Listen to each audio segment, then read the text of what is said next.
Minute के कान्हे रोंगटे खड़े कर देगी। एक बार एक शिव भक्त अपने गांव से केदारनाथ धाम की यात्रा पर निकला। पहले यातायात की सुविधाएं तो थी नहीं, वह पैदल ही निकल पड़ा। रास्ते में जो कुछ भी मिलता केदारनाथ का मार्ग पूछ लेता, मन में भगवान शिव का ध्यान करता रहता। चलते चलते उसको महीने बीत गए। आखिरकार एक दिन वह केदार धाम पहुंच ही गया। केदार धाम के मंदिर के द्वार 6 महीने खुलते हैं, 6 महीने बंद रहते हैं। वह उस समय पहुंचा जब मंदिर के द्वार बंद हो रहे थे। पंडित जी को उसने बताया कि वह बहुत दूर से महीनों की यात्रा करके आया है।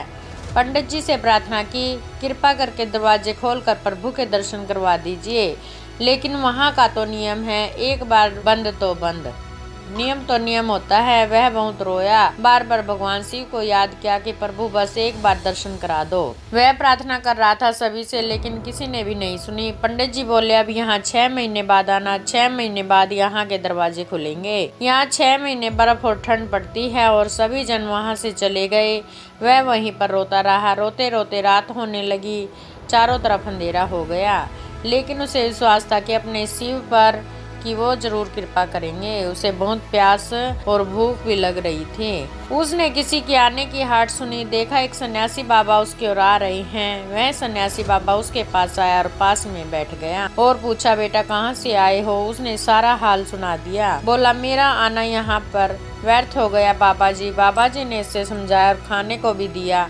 फिर बहुत देर तक बाबा उससे बातें करते रहे। बाबा जी को उस पर दया आ गई। वह बोले, बेटा मुझे लगता है सुबह मंदिर जरूर खुलेगा, तुम दर्शन जरूर करोगे। बातों बातों में इस भक्त को ना जाने कब नींद आ गई।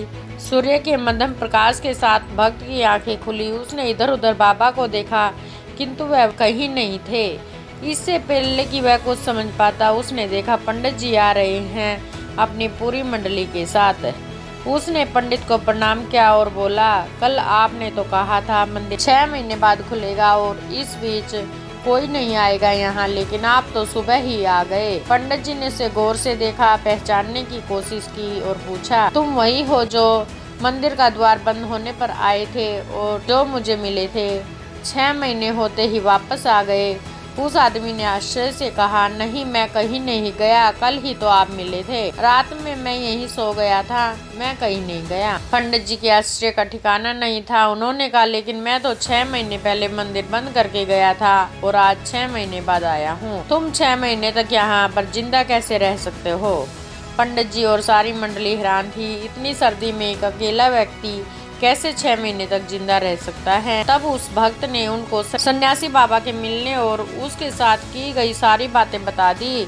एक सन्यासी आया था, लंबा था, बड़ी बड़ी जटाएं, एक हाथ में त्रिशूल और एक हाथ में डमरू लिए मृगशाला पहने हुए था। पंडित जी और सब लोग उसके चरणों में गिर गए। बोले, हमने तो जिंदगी लगा दी किंतु प्रभु के दर्शन ना पा सके। सच्चे भक्त तो तुम हो, तुमने तो साक्षात भगवान शिव के दर्शन किए हैं। उन्होंने ही अपनी योग माया से तुम्हारे 6 महीने को एक रात में परिवर्तित कर दिया, कालखंड को छोटा कर दिया। यह सब तुम्हारे पवित्र मन, तुम्हारी श्रद्धा और विश्वास के कारण ही हुआ है। आपकी भक्ति को प्रणाम। जय श्री महाकाल।